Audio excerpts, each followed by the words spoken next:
저는 아주대병원 유방외과 조교수로 근무하고 있는 백수연이라고 합니다. 그래서 이렇게 많은 환우분들 그리고 또 보호자분들과 함께 할 수 있는 자리에 저를 초청해 주셔서 너무 감사드리고요. 제가 오늘 말씀드릴 내용은 유방암 수술 및 수술 후 관리에 대한 내용입니다. 유방암이 수술만 있는 게 아니라 물론 수술만 받으신 분들도 있겠지만 그 외에도 항암 치료나 항우로 문제, 뭐 표적 치료, 방사선 치료 이런 여러 가지 치료들이 있고 또한 그런 것들이 남기는 뭐 이제 부작용이라든지 이제 그런 것들도 있기 때문에 이제 그런 나머지 부작용이나 그런 수술 후 관리들이 굉장히 중요하고 그거 외에도 신경 쓸 것들이 굉장히 많습니다. 뭐 운동 시기, 뭐 재활, 흉터는 어떻게 하면 좋을지, 부작용 관리는 어떻게 하면 좋을지. 그래서 수술에 대해서는 그냥 간략하게 설명을 드리고 수술 후 관리에 대해서 좀 집중적으로 말씀을 드리고요. 그래서 이제 오늘 말씀드릴 내용이고요. 그래서 일단 수술과 치료는 수술은 크게 이제 분류를 해보면 두 가지로 나눠집니다. 부분적으로 떼는 게 있고 유방 조직을 다 떼내는 게 있는데 유방 부분절제랑 보존 수술은 똑같은 말입니다. 그래서 이제 유방을 다 떼내는 게 아니라 이제 안전 거리를 확보하기 위해서 일정 부분 이제 암이 있는 부위랑 이제 그 주변 조직까지 조금 더 넓게 도려내는 거. 하지만 이제 나머지 유방 조직 모양은 유지가 되기 때문에 유방 부분절제 보존 수술이라고 하는 거고요. 이제 예를 들어서 암이 넓다든지 하는 경우에는 유방을 이제 조직 전체를 드러내는 전절제를 하게 되는데 이제 전절제 중에는 보건수술을 같이 하는 경우도 있고 보건수술을 하지 않는 경우도 있습니다. 그래서 보건수술을 하는 경우라고 하면은 이제 그 안에 빈 공간에 어떤 걸 넣어주냐에 따라서 조직 확장기라고 해서 이제 원래 이제 보형물을 처음부터 넣는 분들도 있지만 뭐 피부가 조금 모자라다든지 아니면은 이제 뭐 방사선 치료가 예정이 돼 있어서 처음부터 보형물을 넣기 좀 어렵다든지 하는 경우에는 조직 확장기라는 걸 넣어서 처음에 이렇게 넣어놨다가 점점 피부를 부풀려서 나중에 이제 보형물로 교체해주는 그런 방식도 있고 아니면 나의 뱃살이나 등살 같은 거를 이용해서 그 빈 공간을 돌려서 채워주는 자가조직 보건수술도 있습니다. 크게는 두 가지지만 보건수술을 하냐 안 하냐에 따라서 또 이제 나눠질 수가 있고 이제 유방에 대한 수술은 이렇지만 사실 겨드랑이 임파선에 대한 수술도 같이 한다는 거를 환자분들께서 많이 알고 계실 겁니다. 그러면 유방에서 암이 생겼는데 왜 겨드랑이까지 같이 해야 되느냐? 그거는 이렇게 보시면 임파선이 유방을 따라서 분포가 되고 있는데 유방에서 암이 발생을 해서 이렇게 겨드랑이 임파선으로 퍼지는 경우가 있기 때문에 저희가 그것을 수술 중에 확인을 하는 것이고요. 이제 감시림프절 생검술은 어떤 거냐면은 저는 환자분께 설명드릴 때 문지기를 검문한다라고 설명을 드립니다. 그래서 암이 발생을 해서 임파선으로 전이가 될 때 가장 먼저 전이가 되는 임파선을 감시림프절이라고 하고 저희가 수술 중에 그거를 특수한 방법으로 찾아서 이제 그거를 대표로 검사를 하면 만약에 이제 거기에 암세포가 없다라고 하면은 나머지 겨드랑이 임파선도 괜찮을 것이라고 간주를 하는 거고요. 왜냐면 먼저 만나는 임파선이니까. 근데 예를 들어서 거기에 임파선에 암세포가 가 있다. 그러면은 사실은 이제 그 주변에도 암세포가 가 있을 수 있기 때문에 임파선을 많이 떼내는 곽청술, 애과림프절 곽청술은 이제 일정 구역을 많이 떼낸다라는 건데 그것까지 범위가 수술 중에 좀 넓어질 수가 있습니다. 하지만 예전에는 무조건 다 예를 들어서 뭐 한 개만 나와도 무조건 곽청술을 바로 했다라고 하면은 요즘에는 연구 결과들이 나오면서 뭐 한두 개까지는 뭐 방사선 치료가 예정돼 있으면은 괜찮다라는 연구 결과들도 많이 나오고 있어서 사실 수술은 점점 환자분들의 삶의 질을 위해서 암의 그런 결과에 영향을 미치지 않는 선에서 점점 축소되는 방향으로 가고 있다. 이렇게 생각을 해주시면 좋을 것 같아요.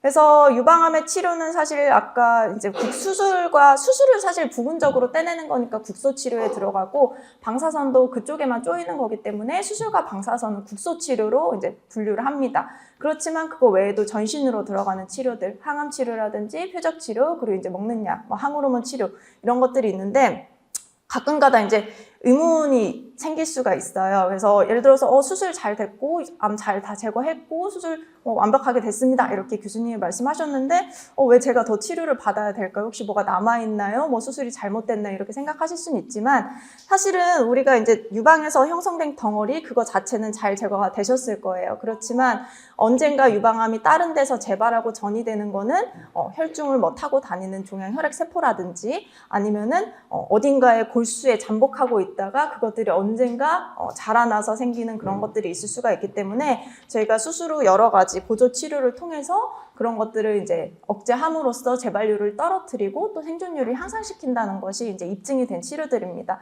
그렇지만 이런 것들이 뭐 짧게는 뭐 6개월, 뭐 어떤 경우는 1년, 심지어 항호르몬 치료 같은 건 5년에서 10년까지도 이제 약을 복용하셔야 되는 경우가 있을 수 있기 때문에 이제 이런 것들이 여러 가지 이제 부작용을 일으킬 수가 있습니다. 그래서 이제 수술 후 치료 후 관리는 이제 어떻게 해야 좋으냐면 우선 수술 흉터들은 다들 조금 고민이 있으신 분들도 있을 거예요. 뭐 이제 살성이 뭐 괜찮아서 뭐 별로 흉터가 안 남는 분도 있겠지만 어떤 분들은 원래 흉터가 잘 남고 이제 좀 많이 볼록하게 올라와 있어서 좀 속상하신 분들이 있을 텐데요.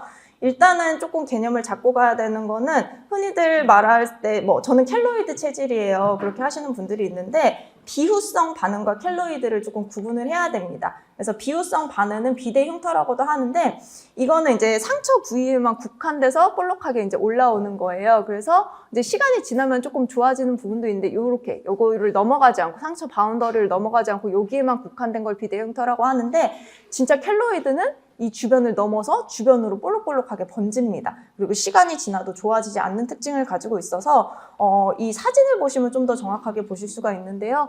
이쪽에서 보이는 거는 켈로이드가 아니라 이 국한된, 그냥 여기에만 국한된 비후성 반응, 비대 흉터라고 말을 하고 진짜 켈로이드는 주로 이제 피부색이 짙은 흑인에서 많이 발생을 하는데 이렇게 주변 조직으로 넘어서 이렇게 자라나게 되는 거죠. 그래서 치료 같은 경우는 뭐 비후성 반응이나 켈로이드나 스테로이드 주사를 조금 맞았을 때 그런 것들이 좀 흉터의 볼록한 게 낮아지고 붉은색이 옅어지고 특히나 이제 그쪽 부분을 가려워하시는 분들이 있는데 그런 것들이 좀 줄어든 효과가 있다고 돼 있지만 이제 부작용이 약간 거기에 오히려 좀 색깔이 이렇게 탈색이 된다거나 아니면 피부가 좀 위축된다거나 모세혈관이 오히려 늘어나는 그런 스테로이드 부작용이 있을 수가 있기 때문에 너무 자주 하는 게 아니라 한 2 내지 4주 정도 간격을 두고 좀 이제 4, 5개월 정도 시행을 한다라고 되어 있고 사실은 조금 이 주사가 많이 아프다라는 그런 후기들이 많이 있습니다. 그래서 이제 요거 수술 흉터에 대해서는 스테로이드가 있을 수 있고 이제 그러면은 내가 거기가 볼록 올라왔으니까 거기를 다시 이제 없애버리고 다시 꼬매주면 어떨까 이렇게 생각을 하실 수도 있는데 근데 만약 진짜 이게 아까 보여드린 켈로이드처럼 흉터가 심하다라고 하면 사실 수술하면 그게 더 심해질 수가 있어서 이제 이게 진짜로 내가 이걸 수술로 교정하고자 할 때는 이게 진짜 켈로이드인지 아니면 단순 비대 흉터인지 그리고 또 사실은 이제 또 그것도 흉터를 남길 수가 있기 때문에 수술에 대해서는 조금 신중하게 결정을 해야 될 것 같고요. 이제 압박요법이나 실리콘 젤 그리고 이제 실리콘 연고 같은 거, 이제 흉터 연고 같은 것들은 이제 그 부분을 이제 봉해서 이렇게 그 부분을 더 올라오는 걸 방지하는 건데 이거는 사실 조금 오랜 기간 동안 좀 하셔야지 효과가 있다라고 되어 있고요. 레이저 같은 경우는 이제 흉터를 흐리게 해주는 효과가 있어서 좀 최근에 각광받고 있긴 하지만 좀 이제 비용이 굉장히 비싸기 때문에 비용 대비 효과 측면에서는 조금 확고한 치료로는 인정받지 못한다라고 되어 있습니다. 그리고 이제 탈모 같은 경우는 사실 뭐 이건 수술 때문에 오는 게 아니라 뭐 항암이나 항호르몬 치료 때문에 이제 고민이 있으신 분들 많으실 거고 이제 우리 모낭에 왜 우리가 탈모가 생기는지를 먼저 알아야 됩니다. 그래서 모낭의 성장 주기를 보면은 우리가 모낭 세포는 대부분 한 80에서 90% 정도는 생장기에 있어요. 그러니까 얘가 많이 생장하고 있는 그렇기 때문에 머리가 빨리 자라는 거잖아요. 그거 말고 한 10%만이 퇴화기 휴지기에 있는데 우리가 항암 치료를 할 때 우리 몸에서 빠르게 분열하는 세포들을 공격을 합니다. 그렇기 때문에 이제 암세포가 죽는 건데 우리 몸에서 빠르게 분열하는 세포가 이렇게 생장기에 있는 모낭세포라든지 그리고 뭐 구강 점막세포 그리고 뭐 소화기 점막세포 이런 것들도 굉장히 턴오버가 빠르기 때문에 영향을 받아서 탈모가 발생할 수 있는 거거든요. 그래서 우리가 이제 약물 중에도 탈모를 좀 적게 유발하는 게 있고 심한 탈모를 유발하는 약물들이 있는데 유방암에서 쓰이는 이제 흔히 알고 계시는 AC 약제, 뭐 T 약제 이런 것들이 사실은 다 심한 탈모를 유발하는 약물에 속합니다. 그렇기 때문에 뭐 환자마다 정도의 차이는 있을 수 있지만 항암을 하시게 되면 이제 머리가 거의 다 많이 이제 빠지게 되는 거고요. 근데 이제 사실 항암 치료를 하고 나서 완전히 영구 탈모까지 되는 경우는 많지는 않습니다. 그래서 대부분은 항암이 끝나고 나면 머리가 다시 자라나게 되는데 이제 새로 나는 머리가 조금 다르게 날 수가 있거든요. 그래서 원래는 내가 그냥 생머리였었는데, 생머리고 머리도 굉장히 두꺼웠었는데, 이런 것들이 새롭게 날 때는 조금 옅어지면서 뭐 조금 곱슬거리기도 하고, 두께가 좀 가늘어지기도 하는 그런 구조의 변화를 보이고, 머리가 이제 천천히 자랄 수가 있는 거죠. 그래서 왜냐면 항암제에 의해서 모낭 줄기세포가 파괴되어서 이제 원래 모발로 이제 돌아가지 않는 그런 것 때문이고, 사실 항암을 안 받으신 분이라고 하더라도 항호르몬 치료를 하시는 경우에는 우리 몸에서 에스트로겐이 하는 작용이 여성 호르몬이 우리 몸의 모발을 성장시키기 때문에 그런 것들을 억제하는 작용을 하니까 이것도 마찬가지로 막 항암처럼 우수수 빠지진 않을 수도 있지만 가늘어지고 이제 좀 수치 적어지고 해서 고민이 많으신 분들이 있습니다. 그래서 이제 관리 방법은 결국은 이제 좀 자극을 주지 않는 건데요. 사실 두피도 피부입니다. 근데 이제 막 두피 같은 경우는 막 박박박박 이렇게 긁으시고 막 이렇게 하시는 분들이 있잖아요. 근데 그것도 마찬가지로 우리가 세수할 때 이렇게 막 박박 하지 않잖아요. 그런 것처럼 이렇게 살살살살 두들겨서 말리면서 감을 때도 조심조심해서 두피를 좀 보호하는 걸로 하고, 이제 열기구 같은 경우는 조금 안 하시는 게 이제 탈모에 좋다라고 되어 있습니다. 근데 이제 예를 들어서 내가 이게 도저히 바람 안 하면 안 되겠다 하는 경우에는 조금 약한 열로 한다거나 하는 게 좀 도움이 될 것 같고요. 이제 항암 중에 이제 머리가 빠져 있다거나 그럴 때는 사실은 이제 자외선을 좀 차단해 주는 게 좋기 때문에 이제 두피에 자극 주지 않도록 해서 모자나 그런 스카프 같은 걸 좀 이용해 주시는 게 탈모 관리에는 좋고, 그럼 이제 내가 이미 탈모가 생겼다 그런 경우에는 뭐 치료 방법은 일단 미노시딜이라는 약이 있는데요. 이거는 머리에 바를 수도 있고 먹는 약일 수도 있고요. 이거 말고 모낭 주사 치료라는 것도 있는데, 이건 이제 피부과 선생님들이 많이 시행을 하겠지만, 이거는 보통 한 탈모 있고 나서 한 1년 이내에 시술을 이제 하는 게 좋다라고 되어 있고요. 그거 외에도 이제 모발 이식, 예를 들어서 내 뒷머리에서 떼서 이제 거기다 심어준다. 그런 것들도 나와 있습니다.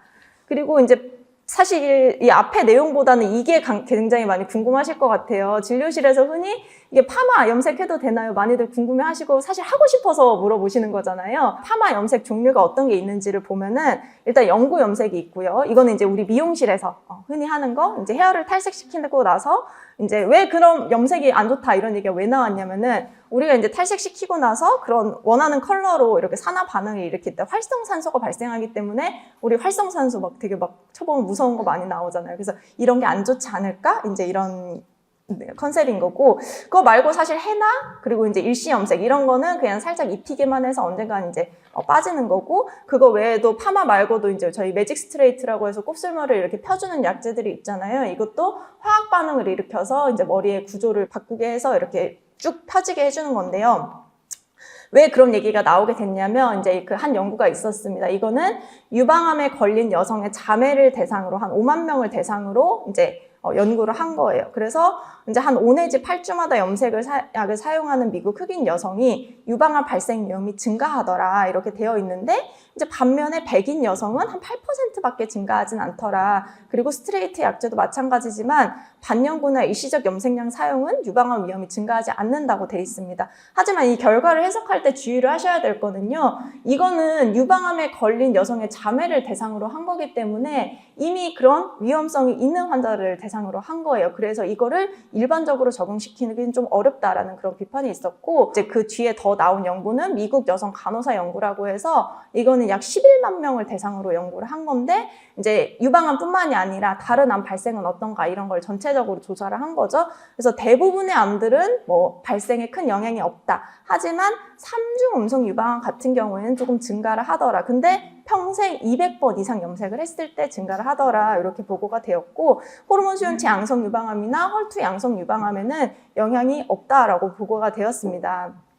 그래서 200회가 사실은 조금 저는 많다고 생각이 들기는 하는데, 그래서 이제 결론은 이제 그럼 WHO, 우리 세계보건기구에서는 염색약을 어떻게 분류를 했는가? 그룹 3, 이거는 뭐 발암물질이 아닌지 분류가 불가능하다. 그래서 현재까지 연구된 바로는 증명을 할 수는 없지만, 사실 예전에 쓰이던 염색약에 비해서 최근에 쓰이는 염색약들은 아마도 위험물질들을 사용하지 못하도록 많은 규제가 이제 있었었고, 사실 가정에서 일반적으로 사용하는 염색제는 크게 암 발생 위험을 높이지 않을 것이라고 보는 거거든요.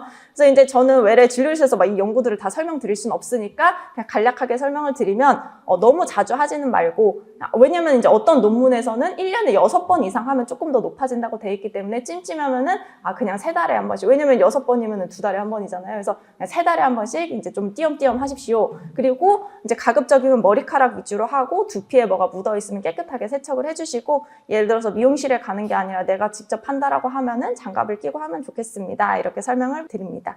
이제 안면 홍조 같은 경우는 이거는 뭐 항암하고 나서도 있을 수 있지만 주로 이제 항호르몬 치료를 하시는 분들, 뭐 타목시펜이나 뭐 레나나 페마나 뭐 이런 것들을 드시는 분들이 호르몬이 억제되면서 생길 수 있는 증상들인데요. 우선은 가벼운 증상은 약물적 치료가 아니라 다른 거를 먼저 해봐야 되겠죠. 일단은 뭐 유방암 환자분들은 당연히 흡연, 음주 다 이제 안 하고 계실 거지만 혹시라도 하시고 계시는 분들은 당연히 이걸 끊어야지 이제 카페인, 알코올 이런 것들이 안면 홍조에 굉장히 악영향을 미칠 수가 있고요. 그리고 이제 뜨겁고 매운 음식도 마찬가지입니다. 그래서 체중, 식이 조절, 그리고 흡연, 음주 금지를 하면 안면 홍조가 조금 좋아질 수가 있고, 결국은 조금 온도를 낮춰야 됩니다. 내가 막 얼굴이 화끈거리고 땀이 나는데 막 두꺼운 패딩을 입고 있다. 근데 안에 반팔이다. 그러면 사실 그걸 벗을 수가 없잖아요. 그렇기 때문에 얇은 옷을 겹겹이 입어서 그런 것들을 조금 이제 더 얼굴에 확 오를 때 하나씩 벗고, 전체적으로 집안을 조금 차갑게 해놓으셔야 이제 그런 안면 홍조에 좀 도움이 될 것 같고요.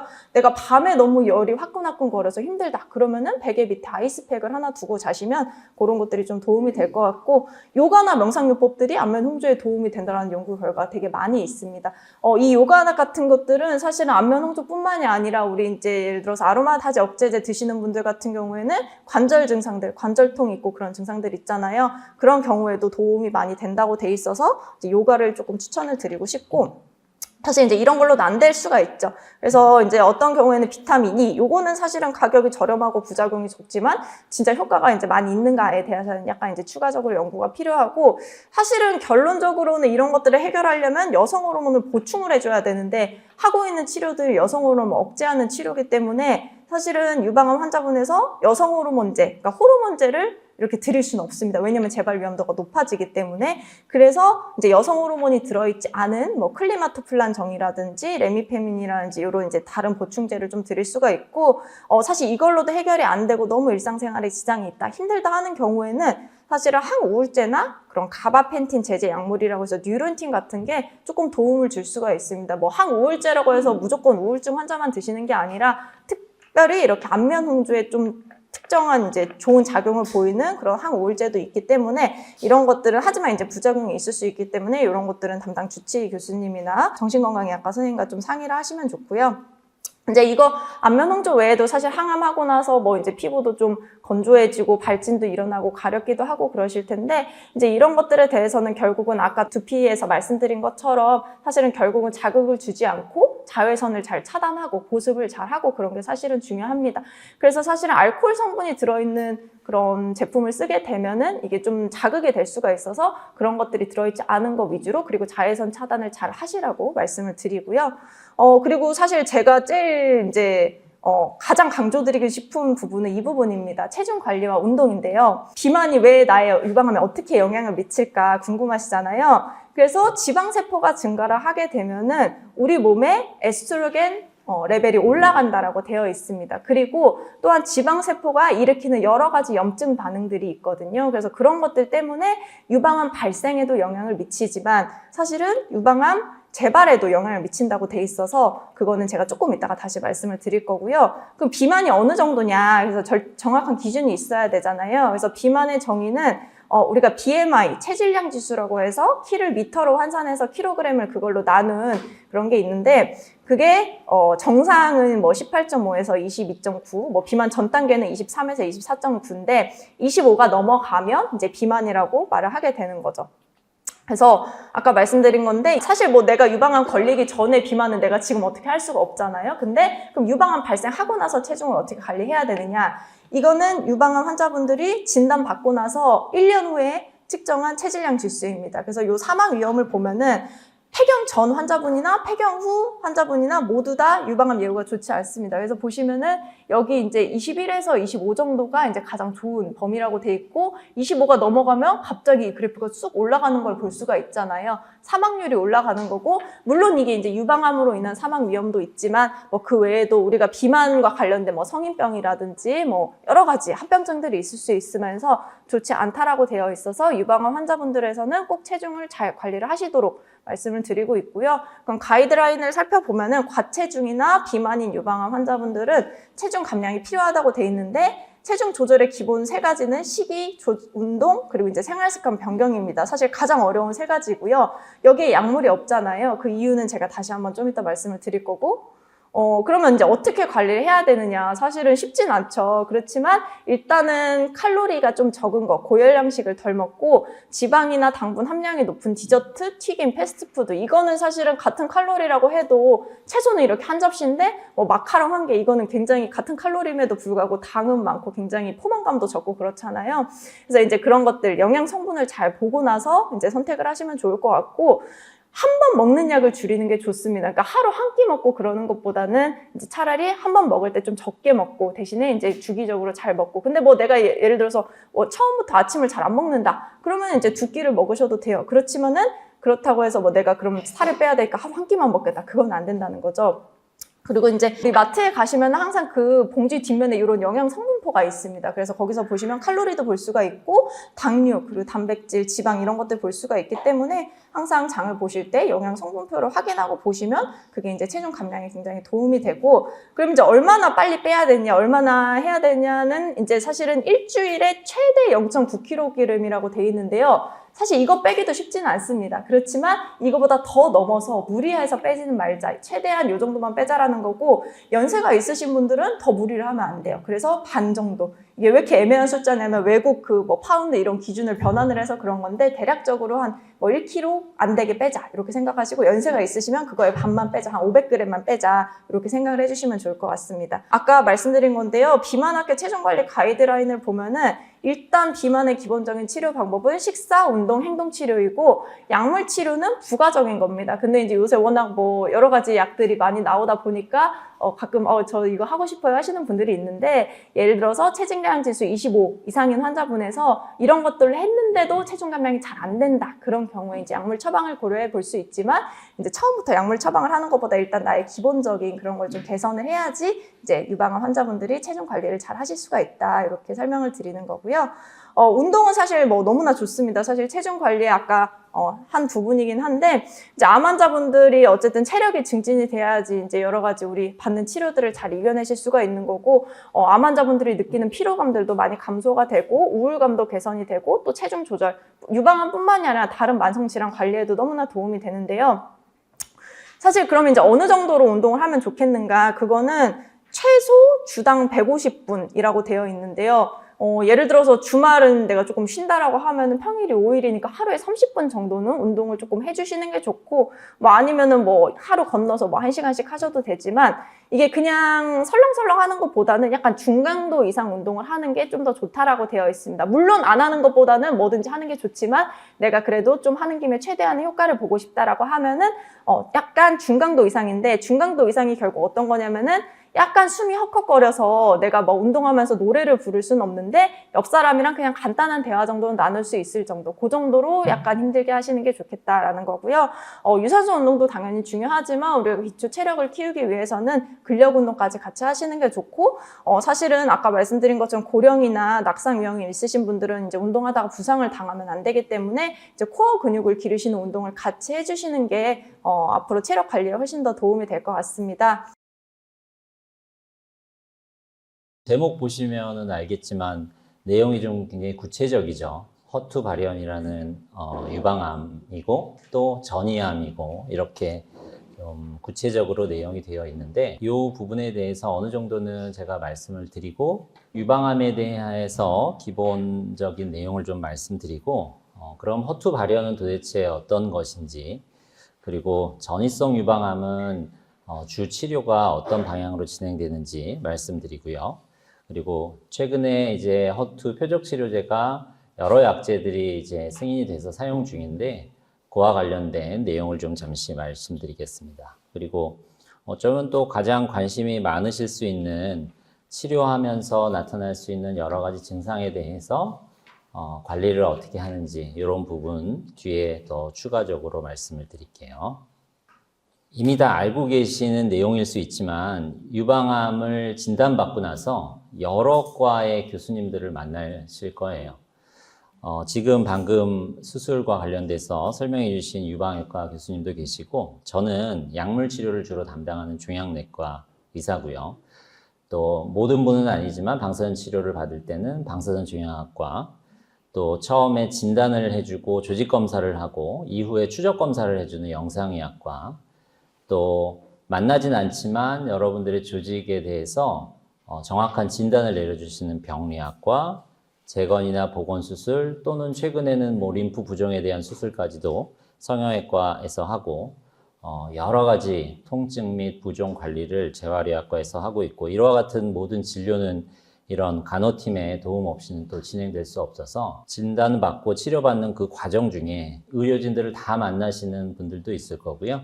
그 중에 일부를 만나시는 분들도 계실 겁니다.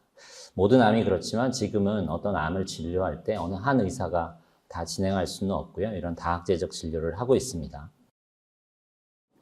유방암의 그 해부학적인 모식도인데 설명드리려고 하는 거는 상피내암과 치민성 유방암이 좀 다르다는 내용을 말씀드리려고 넣었고요.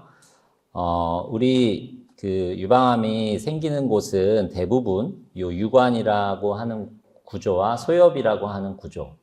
쉽게 말하면 모유가 만들어져서 흐르는 그 경로를 이제 얘기하는 거고요. 그 세포에서 이제 암세포가 생기되 안쪽에만 국한되어 있으면 상피내암이라고 하고요. 세포벽 바깥쪽을 뚫고 나오면 저희가 치민성 암이라고 합니다. 혈관이나 림프는 이 유관 바깥에 있기 때문에 이 안쪽에만 국한되어 있는 암은 전이가 될 수 없겠죠. 그래서 상피내암은 수술로 보통 치료가 종료되는 거고 치민성 암은 병기에 따라서 전신 치료가 더 필요하기도 합니다. 한국 유방암학회에서는 2년에 한 번 정도 유방암 백서라고 하는 일반인들도 볼 수 있는 이런 자료들을 공개하고 있고요. 그게 이제 우리나라의 유방암의 특징이 어떤지를 보여주는 이제 통계 지표들인데, 말씀드리고자 하는 것은 0기, 1기, 2기까지를 다 합치면은 거의 대부분의 환자분이 진단 당시에 초기 유방암으로 진단받으시는 거거든요. 그런데 그 환자분들 중에 아까도 설명 들으셨지만 일부 환자들은 재발을 하고 재발이 됐을 때 전이가 돼서 4기에 준한 치료를 하죠.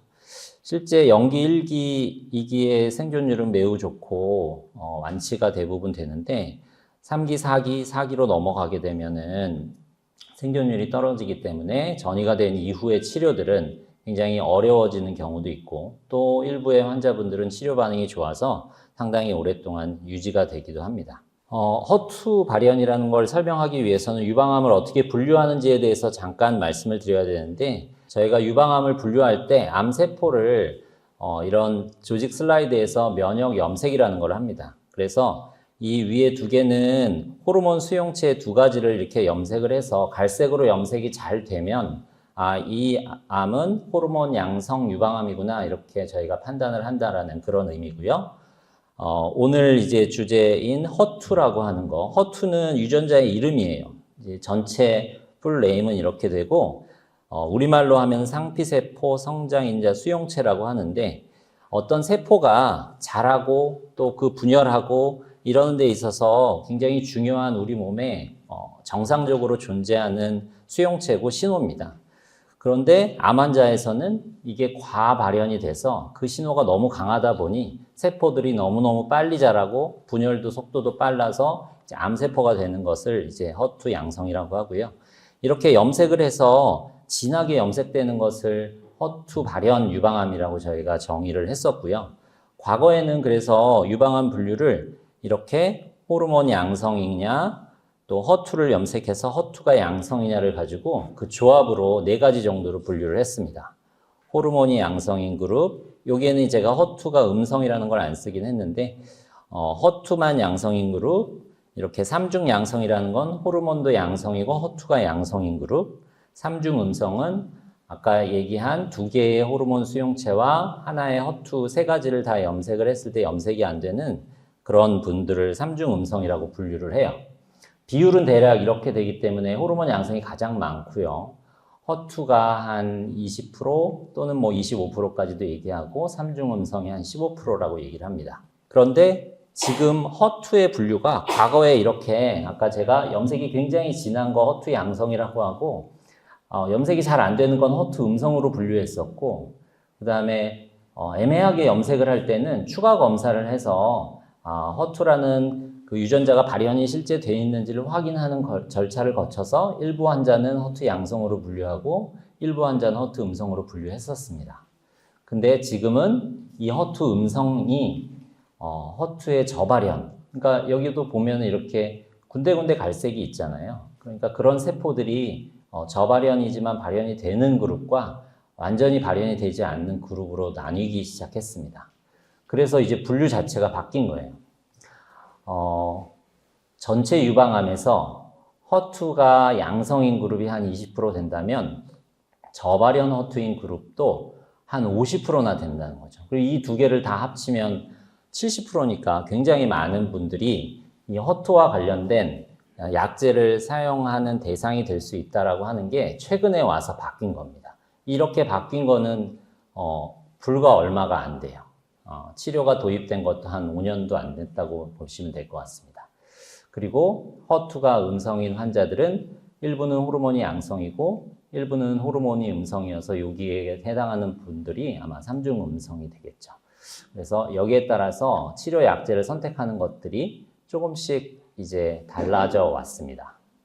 그럼 우리나라 환자들은 허투 발현이 얼마나 되는지 역시 이것도 유방암 학회에서 지표를 내서 공개를 하는데 여기 보면 네거티브가 음성이거든요. 허투 음성이 한 25% 정도 되고요. 허투 1점, 이제 저발현 허투라고 할 수 있겠죠. 33%, 그리고 2점이 22%. 이 22% 안에는 허투가 양성인 그룹과 저발현 허투인 그룹이 섞여 있는 거고요. 허투가 3점인 그룹이 한 16% 이렇게 됩니다. 그래서 거의 우리나라도 우리가 알려져 있는 허투 비율하고 거의 동일하다 이렇게 이해하실 수 있어요. 이건 제가 좀 어려운 그래프를 설명하려고 그러는 게 아니라 이 데니스 슬레이먼이라는 박사가 UCLA에서 현재도 근무하고 있는 종양내과 의사인데요. 이 허투 발현이 있는 유방암이 예후가 굉장히 안 좋더라라는 것을 확인해서 보고를 1987년에 이제 보고를 했어요. 그래서 이 데니스 슬레이먼이라는 박사와 이 허투의 표적 치료제를 개발한 회사가 같이 약을 개발한 게 이제 허셉틴이고요. 그 허셉틴을 개발하는데 종양내과 의사가 굉장히 큰 기여를 해서 여러분들이 혹시 기회가 되시면 유튜브에든 어디든 리빙 프루프라고 하는 영어가 있어요. 이게 아까 제가 설명드린 데니스 슬레이먼이라는 박사가 허셉틴이라는 약을 개발하는 과정을 실화를 영화한 거고요. 임상 연구가 진행되는 과정에 대해서도 어느 정도 나와서 재밌게 볼 수 있는 그런 영화입니다. 그래서 전이성 유방암에 대해서 잠깐 좀 말씀드리면 한 70-80% 이상은 다 연기 1기, 2기의 조기 유방암이라고 말씀드렸고 진단 시에 그분들은 모두 다 수술을 하죠. 그리고 우리가 침유암이 발견되는 모든 환자들은 전이 여부를 알기 위해서 여러 가지 검사를 합니다. 그래서 제일 잘 전이가 되는 뼈나 간이나 폐 이런 부위에 전이가 있는지 여부를 알기 위해 뼈 스캔을 하기도 그리고 복부 CT, 흉부 CT 이런 검사들을 기본적으로 해서 전이가 됐다면 그때는 이제 병기가 연기 1기, 2기, 3기가 아니라 4기로 넘어가게 됩니다. 물론 전이가 원격 전이가 아닌 국소 전이도 있을 수 있고 림프절 쪽으로만 전이가 됐으면 2기 또는 3기의 유방암이 되는 겁니다. 어쨌든 전이라고 하는 것은 혈관이나 림프를 타고 암세포가 움직여서 다른 장기로 움직여서 거기서 자리를 잡고 크는 것을 얘기하고 병이 더 진행된 상태라고 이제 이해하시면 될 것 같아요. 전이암을 진단받고 또는 재발이 돼서 원격 전이로 얘기를 듣고 오시는 분들은 항상 여러 질문들을 저한테도 하시는데요. 완치가 됩니까? 라는 질문 많이 얘기하시고 내가 얼마나 살 수 있습니까? 라는 질문, 또 나는 치료를 얼마나 받아야 됩니까? 이런 내용, 그리고 저는 수술을 또 받을 순 없나요? 라는 내용, 이런 질문들을 굉장히 많이 하십니다.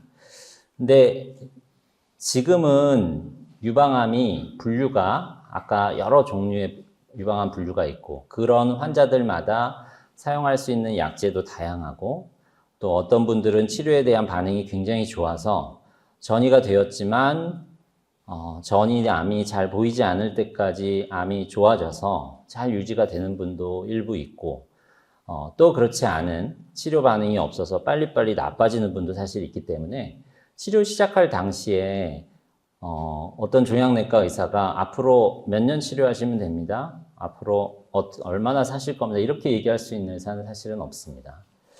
그래서 기본적으로는 전이성 유방암이 저희가 완화 목적의 항암 치료를 한다고 말씀은 드리고는 있는데 최근에는 전이의 개수가 적거나 전이의 병소가 제한된 그런 전이암에서는 완치 목적으로 항암 치료로 실제 하고 거기에 대한 수술이나 방사선 치료를 하는 경우도 일부 생겨나고 있고 그게 대표적인 허투 양성 유방암들이 그런 대상이 될 수 있는 그런 상태다 이렇게 이해하시면 되고요.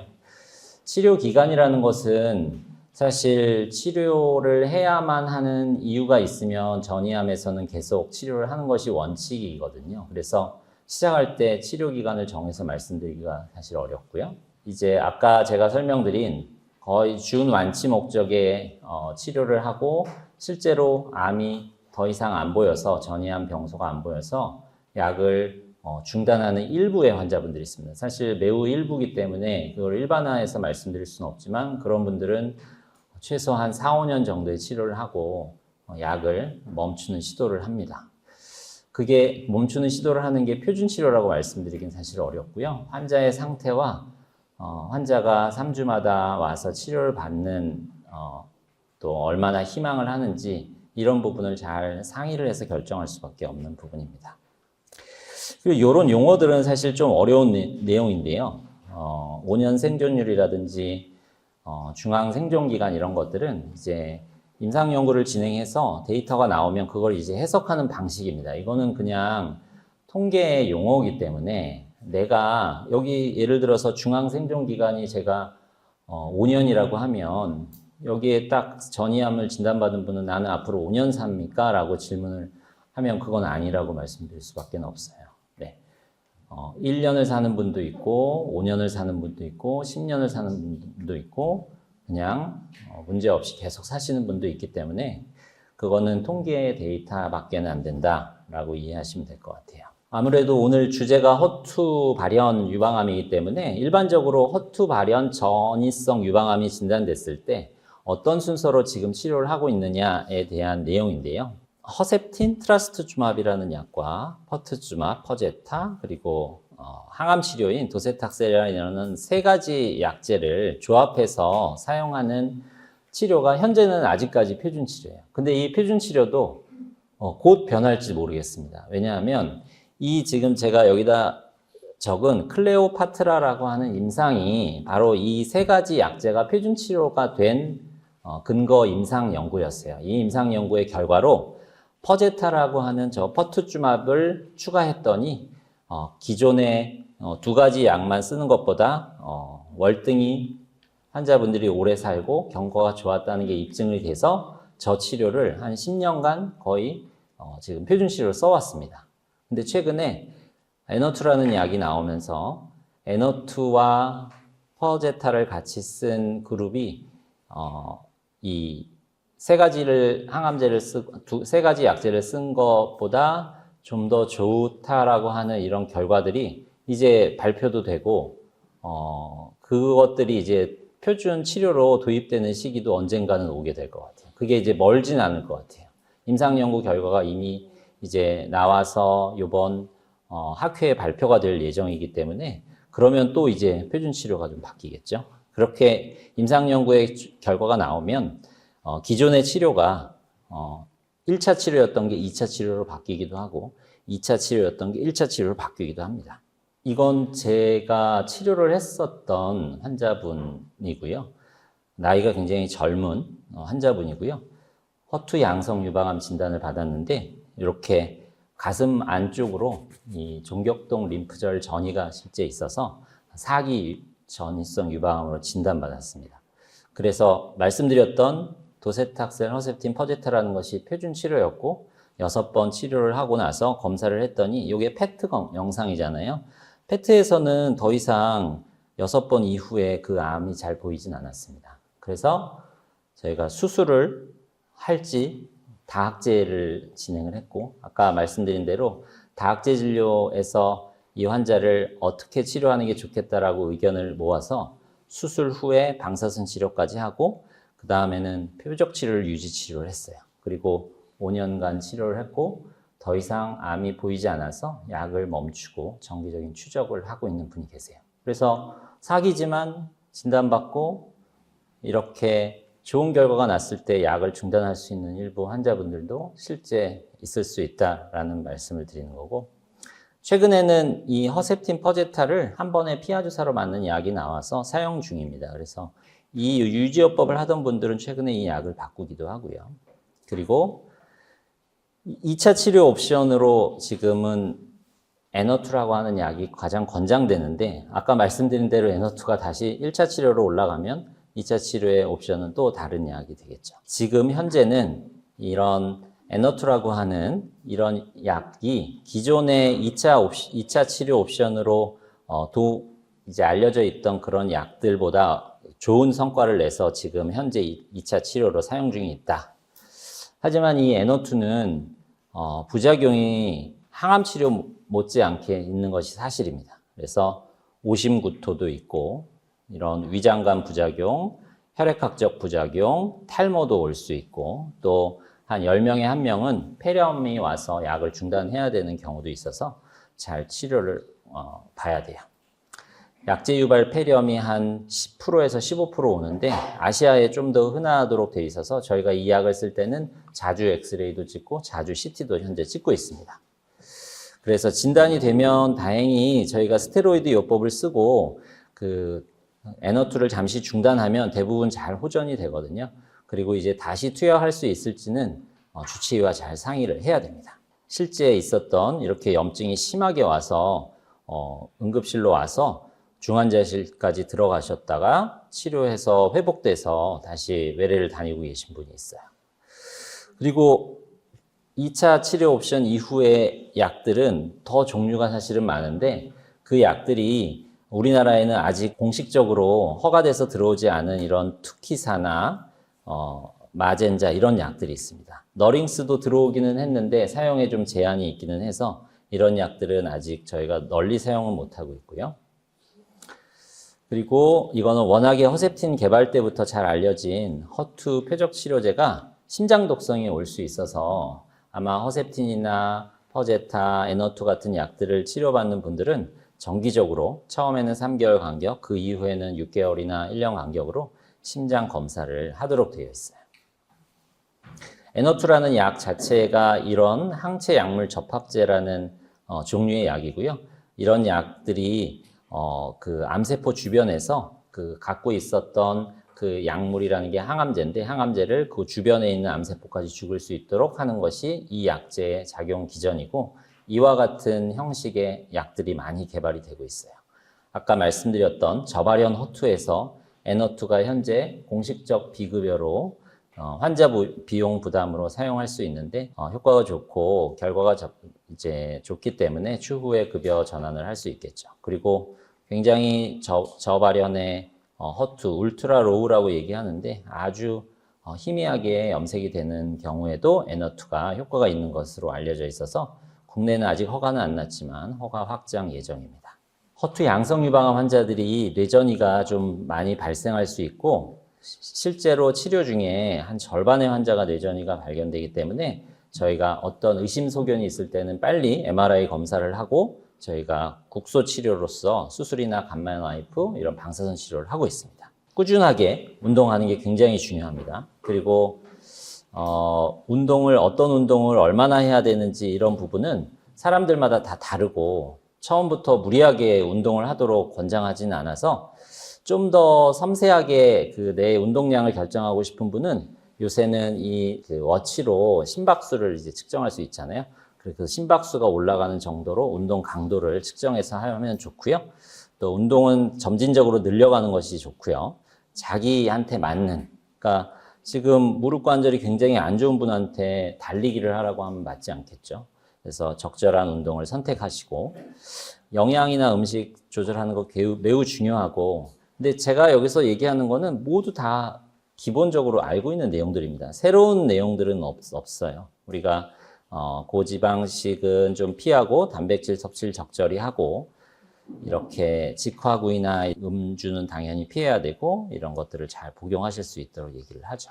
그리고 잠을 잘 못 주무시는 분은 항암 치료를 하는 과정 중에 그런 문제가 있을 수 있어서 이제 낮에 규칙적으로 운동을 하고 낮잠을 좀 제한하고 저녁에 수면을 방해할 수 있는 카페인 음료를 좀 제한하는 거, 그리고 어쨌든 수면 패턴을 잘 유지하는 것이 굉장히 중요하다. 여기까지가 이제 제 강의의 주 내용이고요. 예, 이걸로 마치겠습니다. 네.